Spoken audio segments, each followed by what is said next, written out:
So like, let's just go through the basics. We see like the sun move throughout the day, right? So it's over our head at noon and it sets. Then it rises, head at noon, sets, right? Okay, they say it's because the earth is spinning, right?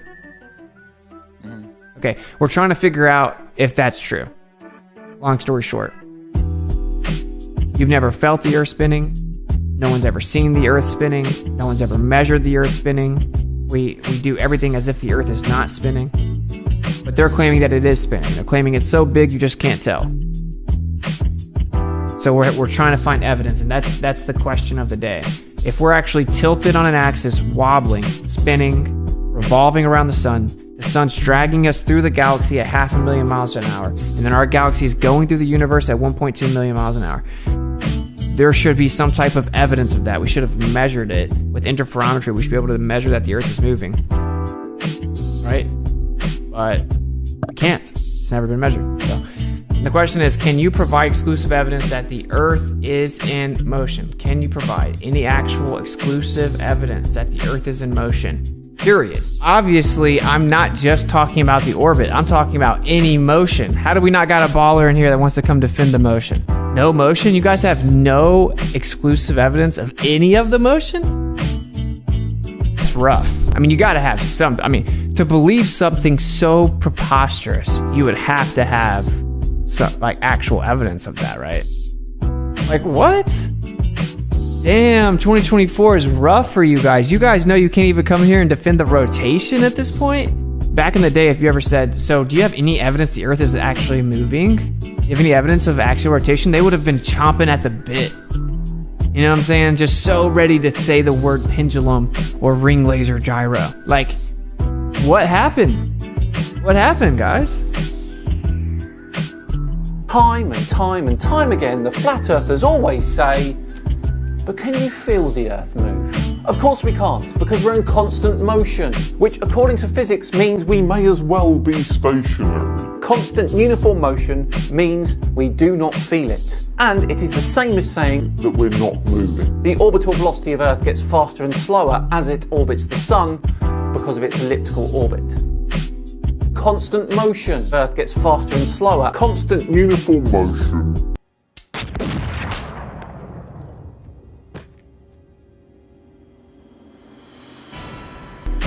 How do you measure motion? Well, we have different ways, right? We have different ways to measure motion. Okay? If we try every single one of the ways we can, it shows that it's not moving. So that would be evidence that it's not moving, right? As to the question of whether or not we can actually detect or perceive the alleged motion of the Earth in an experiment on the Earth, we've already remarked that every attempt of this nature led to a negative result. Meaning we weren't able to actually ever detect, perceive, or measure the motion of the Earth. Two sentences, quote, the sun is at rest and the earth moves, or the sun moves and the earth is at rest, would simply mean two different conventions concerning two different coordinate systems, Albert Einstein and the evolution of physics, 1938. Of course, relativity is still used to this day as the glue for this entire claim that we're flying through space and just can't tell. Since then, I've come to believe that the motion of the earth cannot be detected by any optical experiment. If we try to measure something to see if it's moving, and we get no movement, then it's not moving. Do you ever experience that the Earth is moving? Of course not. We can stack rocks up. We actually notice when the Earth moves. It's called an earthquake, right? Because it's actually moving from its previous stationary position. We can see smokestacks going up just straight up in the air. From our observation, the Earth's not moving. Now, the globe claims it is, you just can't tell. Okay, maybe so. But you have to verify that, you know, you have to give us some type of evidence to truly substantiate that, because the default position based on all empirical evidence, whether that be how we shoot missiles, how we fly planes, how we fly helicopters, how we do anything, we assume that the Earth is stationary, and how we even look at anything in quote-unquote space is we assume the Earth's in the center and stationary. So if you're going to claim that's actually just an illusion, you have to, of course, substantiate that. So let's see if this claim of motion of this globe Earth model was actually verified, right? I mean, that's basic logic. Still can't tell, can't measure, can't detect it. No experiment ever, optical, terrestrial, or physical in any way, has ever actually proven, detected, measured, or even caused us to perceive this alleged motion. That means that if you believe in this belief system, you must acknowledge you cannot actually verify your belief system. That it's a blind belief, right? Instead of being like, yeah, that's right, we haven't ever done that, they have to avoid it so that they can turn around in another instance and claim that all those very things in fact have happened. And that means that you're bad faith, you're intellectually dishonest, you're disingenuous, that you have to lie to represent your position. That's what it means objectively. That you have to use bad faith tactics to try to represent your position. If flat earth is so archaic and stupid and easily disproven, and the globe earth is so scientific, and that's why all the scientists agree, and you can destroy flat earth in your sleep, then why would you have to do all of that? To the open-minded party that's maybe like on the fence, think about that. Wait, is it true or is it not true that you can't actually detect or measure the Earth's motion? And why is it that you guys can't just easily and immediately concede that? Right, because if you have the truth, there will be nothing to hide. Not everybody can be a RobotPolisher. Quote mining again, Witsit. Dear, oh dear. Witsit is very, very good at retaining information, and he speaks well, using complex words while sounding confident, yet in reality he knows nothing more than a primary school child. So what did you think of Witsit's quote mining?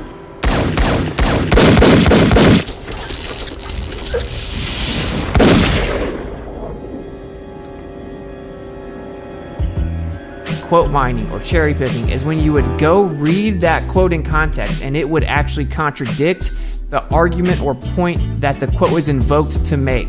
Meaning, if I make an argument and I back it up with a quote, if you go look at the quote and it doesn't back up the argument I said, then that would be quote mining. If I had said, for example, whenever I say with the quote, I've come to the conclusion that no optical experiment can detect the motion of the Earth, although the Earth revolves around the sun. Okay, now if I say, even Einstein said that you can't detect the motion of the Earth with any actual experiment on the Earth, and then I invoke that quote to support it, what was the argument? What was the claim that I made that I invoked Einstein to support? That even Einstein admitted, implying that even though that is obviously someone that believes in your position, but not only someone that believes in it, someone that helped build it, and his theory is still the glue and staple of your position, so it's like the strongest hostile witness that you could possibly have, right? Even he admits that although he believes it and created entire theories to keep it alive, you can't actually verify it with any type of experiment to detect the motion of the Earth. It's not possible. That's the point. So when you go read it and it says, haha, stupid flurf, it says that although the Earth moves around the sun, you're so stupid. No, that would make you ignorant, because that is irrelevant and doesn't in any way combat the point being made that the quote was invoked to support.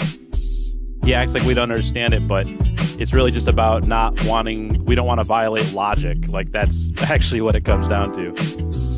Don't you guys think it's super telling that they have to stick with to address the like damning nature of the point? They have to like just get rid of it and not acknowledge it at all by claiming it's like quote mining or whatever. They don't actually address the point. Well, because relativity is kind of just based off of gaslighting and thought experiments, the only way to really defend it is to be fallacious and gaslight. Because when you look at the history of it, you look at the experiments that are, that directly contradict it. The only way to interpret those experiments is to just defy logic, enter paradoxes, and leave the lab frame, dude. Just give up that lab frame for free. So you see, you can't be dead. You can't be. Because I love you. What? Of course we have evidence. What do you mean by exclusive? I mean, what else is it? Like a flat Earth, Of course it's exclusive. The evidence that the Earth is moving, and there's tons of evidence that the Earth is moving. We can use a ring laser gyroscope on the Earth, and we can actually detect that the Earth is moving 15 degrees per hour. Thanks, Bob. So there you go. Have you not ever seen Behind the Curve, bro? So we know that Bob measured 15 degrees per hour. I mean, there's a whole Netflix. Which measurement was that? Because you know, with All the of them. documentary, right? Like, I would never go to court and bring as my evidence a documentary series that appeals to emotions. I would go to court and I would bring a specific measurement and I would show how that measurement was taken, and then I would show how that measurement directly correlates to the line of logic that I'm trying to draw. So can you do that? Can you show me a specific measurement that was made that showed the 15 degrees per hour with the ring laser gyro? And then still we have to talk about the orthogonal issue that we have with the north-south versus east-west thing.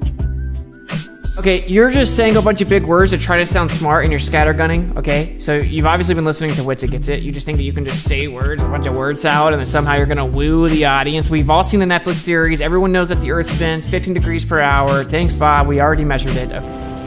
I love you.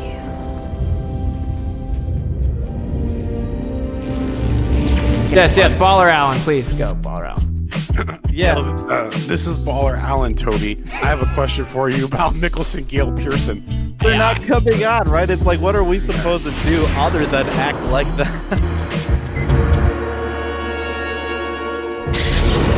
Now get up.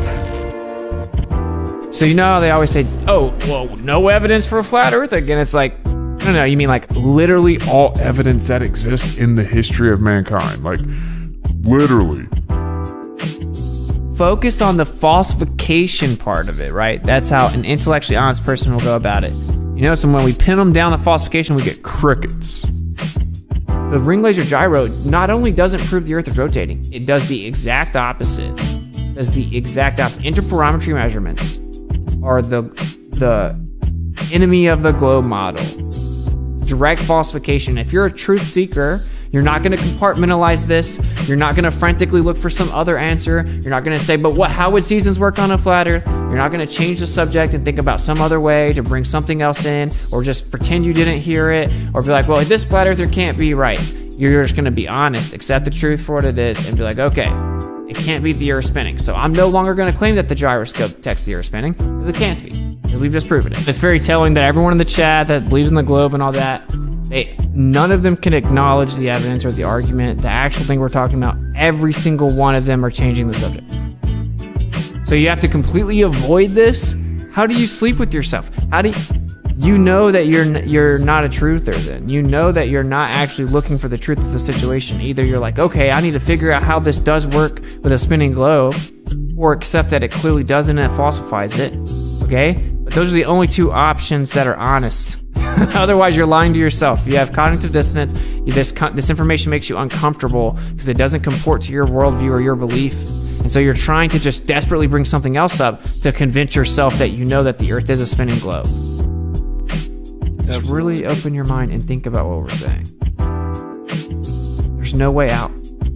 They hijacked the stationary Earth, just like they hijack the flat Earth and say, yeah, sure, you have to treat it like it's stationary. Sure, we have to measure it like it's flat. But actually, I promise it's curved. I promise it's spinning. Just trust me. Here's my story. We took their story. We sifted through it. We found out the measurements they claim to support their story specifically refute their story. And that's just the way that it goes. Doesn't matter what anyone has to say about it. So seek and speak truth unequivocally. The weak find contentment in the consensus of ignorance. So who cares what other people think? They've been wrong throughout all of history. People are collectively not the brightest, right? They hand over their critical thinking to other people. Who cares what those people think? Who cares if they try to arrogantly pretend that they're smarter than you because they have the consensus on their side?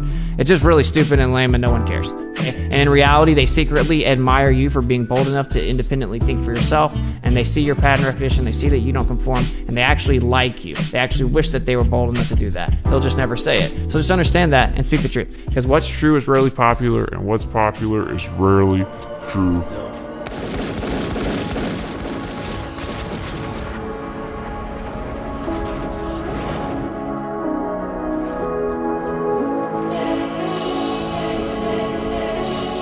Show the Earth is not moving around the sun, and what your position did, if we're going to apply Occam's razor, if we use highly precise interferometry that should be decisive, quote unquote, from Einstein, over 10 times more sensitive than it needs to be to detect the orbit of the Earth, and it shows the Earth is stationary,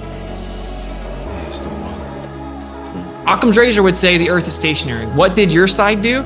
Throughout all of physics, throughout Newtonian mechanics, came up with a brand new idea of 4D space-time geometry that bends and warps, and actually, even though we're curving around the sun, we're not curving, we're going straight. We're going straight, in an orbit, and then we're free falling through a geodesic path, and we weren't able to detect it because it's just linear motion and the interferometry can't detect it.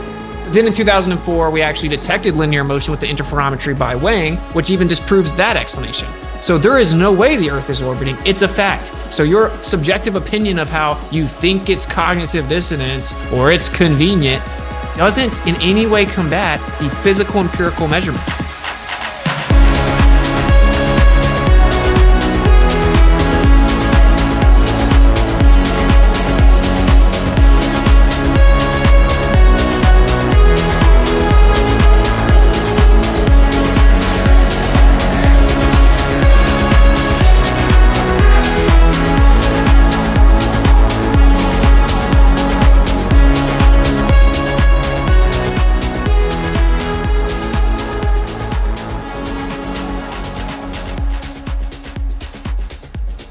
I know you're out there. I can feel you now. I know that you're afraid. You're afraid of us. You're afraid of change. I don't know the future. I didn't come here to tell you how this is going to end. I came here to tell you how it's going to begin.